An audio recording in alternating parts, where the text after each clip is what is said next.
Pernahkah kita bertanya, apakah setiap masalah dalam rumah tangga harus berujung kepada perceraian? Faktanya, pada tahun 2024, sebanyak 446.000 kasus perceraian yang ada di Indonesia ini,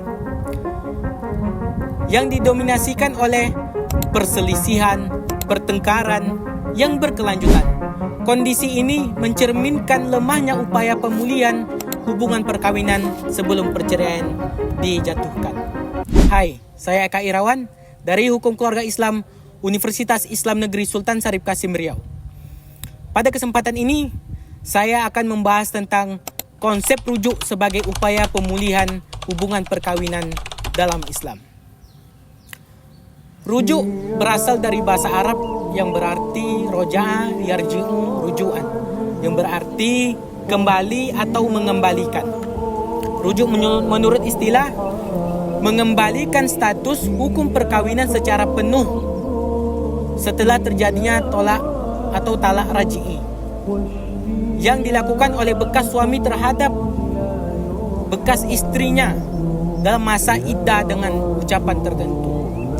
Adapun sumber hukum rujuk ini dicantumkan di dalam Al-Quran, potongan di dalam Al-Quran Al-Baqarah ayat 228, yang mana wa bu'ulatuhunna ahaqqu biraddihinna fi dzalika in aradu islah. Dan para suami lebih berhak untuk merujuk istri mereka dalam masa menunggu itu, masa iddah, jika mereka menghendaki perbaikan. Ayat ini menjelaskan bahwa yang pertama, rujuk diperbolehkan selama masa iddah. Yang kedua, tujuan rujuk harus islah, harus adanya perbaikan. Dan yang ketiga, rujuk merupakan bentuk perlindungan Islam. Adanya rujuk tentu adanya terjadi talak. Baik, saya akan membahas tentang jenis-jenis talak. Yang pertama adalah talak roj'i. Talak roj'i ini adalah talak yang diberikan kepada suami untuk merujuk kembali istrinya selama masa iddah tanpa memerlukan akad baru. Talak jenis ini hanya berlaku untuk talak pertama dan talak kedua. Yang kedua adalah talak bain. Jadi talak bain ini sebaliknya dari talak raj'i.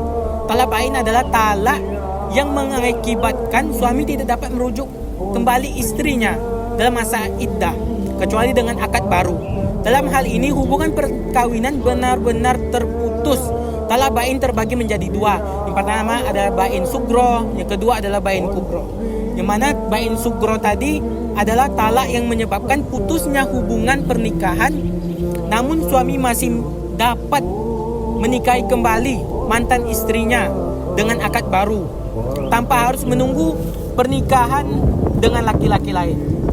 Sedangkan talak bain kubro adalah talak yang bersifat fatal, yang bersifat final dan tidak dapat dirujuk kembali kecuali apabila mantan istri telah menikah dengan laki-laki lain lalu berhubungan atau qabla ad-dukhul, terus cerai, menikah dengan suami yang tadi, itu baru bisa.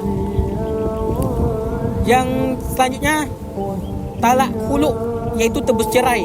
Khulu adalah bentuk perceraian atas permintaan istri dengan memberikan kompensasi kepada suami, baik berupa pengembalian mahar atau harta lainnya. Dalam praktiknya, khulu sering disebut dengan talak tebus cerai. Talak tebus karena istri menebus dirinya untuk keluar dari ikatan pernikahan.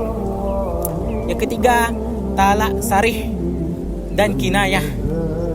Dari sisi lapas, talak sari adalah talak yang diucapkan dengan lapas yang jelas dan tegas.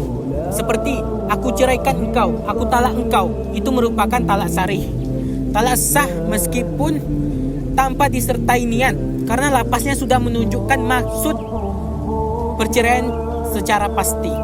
Yang kedua, talak kinayah. Talak kinayah adalah talak yang diucapkan dengan lapas sindiran atau kiasan, seperti, kembalilah ke rumah orang tuamu, ku kembalikan kau kepada orang tuamu, atau kita berpisah saja. Talak ini tidak sah kecuali jika disertai niat untuk menceraikannya.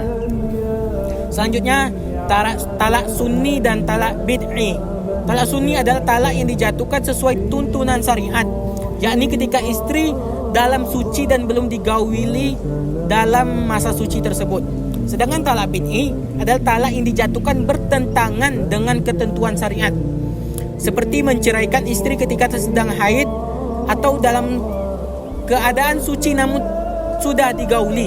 Para ulama sepakat bahwa talak bid'i berdosa dilakukan, meskipun sebagian mazhab tetap menganggapnya sah.